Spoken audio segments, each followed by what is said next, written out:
Hello guys, आज हम लोग करेंगे history chapter the first world war. The first world war यानी कि ग्रेट वॉर 1914 से 1918 दुनिया के सबसे डेडली वॉर्स में से एक थी। इस वॉर में कई कंट्रीज इन्वॉल्व थी, पर ये मेजरली यूरोप में लड़ी गई थी। ये वॉर सिर्फ एक बैटलफील्ड तक सीमित नहीं थी, इसका ग्लोबल इम्पैक्ट था। मिलियंस ऑफ सोल्जर्स और सिविलियंस की जान गई थी और दुनिया का पॉलिटिकल मैप भी बदल गया था। Causes of the war. Causes of the war को हम लोग मेन वर्ड से याद कर सकते हैं।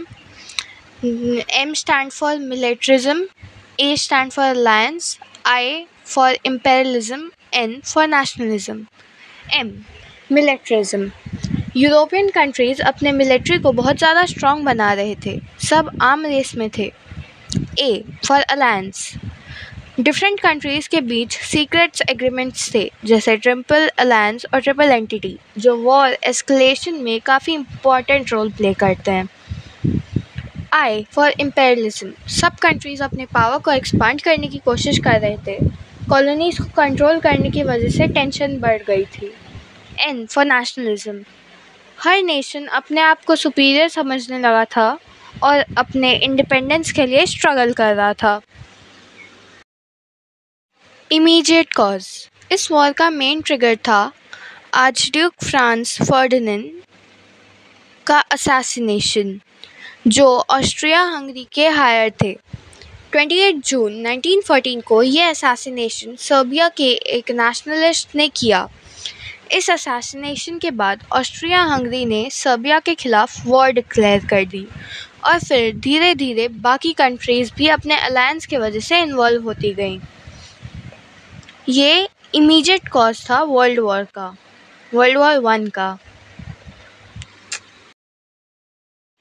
Major alliance. ये वॉर दो मेजर अलायंस के बीच लगी थी। फर्स्ट ट्रिपल अलायंस, जिसमें थे जर्मनी, ऑस्ट्रिया हंगरी और इटली, जो बाद में साइड चेंज कर दिया। इटली ने बाद में साइड चेंज कर दिया था। ट्रिपल एंटिटी, ब्रिटेन, फ्रांस और रशिया। बाद में यूएसए और जापान भी एलाइड पावर के साथ ज्वाइन हो गए थे। Major battles.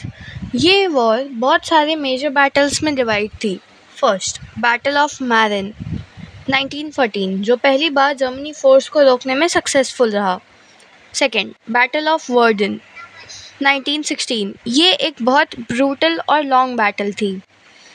Third battle of सोमे 1916, ये वॉर हिस्ट्री के सबसे ब्लडी बैटल्स में से एक थी। इन बैटल्स में ट्रेंच वॉरफेयर का यूज़ बहुत ज़्यादा हुआ था, जो काफ़ी डेवास्टेटिंग था।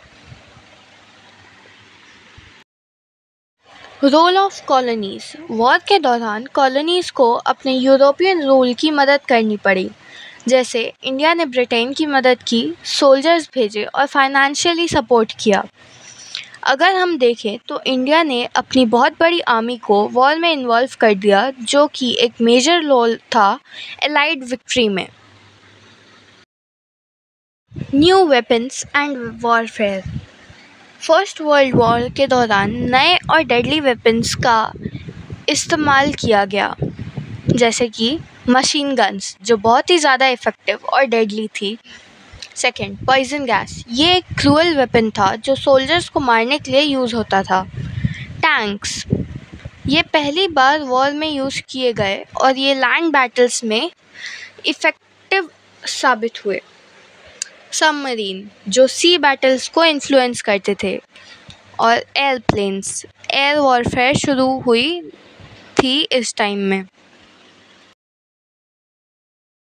End of the war and हुई थी 18 नवंबर 1980 में, जब जर्मनी ने सरेंडर कर दिया था। ये वॉर काफ़ी एक्सपेंसिव थी, जिसमें 9 मिलियन सोल्जर्स की जान गई और कई मिलियन सिविलियंस भी अफेक्ट हुए थे। Treaty of Versailles. जब वॉर ख़त्म हुई तो ट्रीटी साइन की गई थी 1919 में। इस ट्रीटी ने जर्मनी को बहुत हार्श टर्म्स दिए थे। जैसे कि जर्मनी को वॉर की पूरी रिस्पॉन्सिबिलिटी एक्सपेक्ट करनी पड़ी थी। सेकेंड, जर्मनी को रिपेरेशंस देने पड़े थे। थर्ड, जर्मनी का आर्मी साइज लिमिट कर दिया गया था। फोर्थ, उसके कई टेरिटरीज भी छीन लिए गए थे। इस ट्रीटी काफ़ी अनफेयर था और जर्मनी में एक सेंस ऑफ रीसेटलमेंट बना दिया गया था, जो आगे चल के वर्ल्ड वॉर 2 का एक रीज़न बना। ट्रीटी ऑफ वर्साइल बहुत, क्या बोल सकते हैं, वन साइडेड ट्रीटी थी। इसमें जर्मनी को bad person of the war बना दिया गया था। जर्मनी को बहुत मनी देनी पड़ी थी दूसरे कंट्रीज़ को वॉर के नाम पे, वॉर रिपेरेशन के नाम पे, और उसके मिलिट्री का साइज़ भी बहुत लिमिटेड कर दिया गया था। ट्रीटी ऑफ वर्साइल एक कॉज था वर्ल्ड वॉर 2 के लिए। Impact of the war. First world war ने दुनिया को पॉलिटिकल मैप भी बदल दिया गया था। पुराने एम्पायर्स जैसे ऑटोमन एम्पायर और ऑस्ट्रियो हंगरियन एम्पायर कोलैप्स हो गए। न्यू कंट्रीज़ का फॉर्मेशन हुआ। लीग ऑफ नेशन का भी फॉर्मेशन किया गया, जो फ्यूचर वॉर्स को रोकने के लिए बनाया गया था। पर यह बात सच थी कि इस वॉर ने आगे चल के सेकेंड वर्ल्ड वॉर को रास्ता भी तैयार कर दिया गया था। लीग ऑफ नेशन 1920 में बनाया गया था, जिसका एम था फ्यूचर वॉर्स को प्रिवेंट करना। पर ये अपने गोल्स में सक्सेसफुल नहीं हो पाए, क्योंकि लीग को अपनी अथॉरिटी नहीं थी। इसीलिए जब वर्ल्ड वॉर 2 शुरू हुई तो लीग ऑफ नेशन अपनी इम्पोर्टेंस खो चुका था।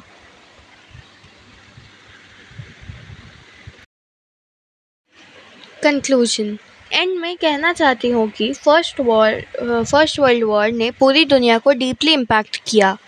ये सिर्फ एक टेरेस्ट्रियल कॉन्फ्लिक्ट नहीं था, बल्कि दुनिया का पॉलिटिकल, इकोनॉमिक और सोशल स्ट्रक्चर को भी बदल दिया गया था।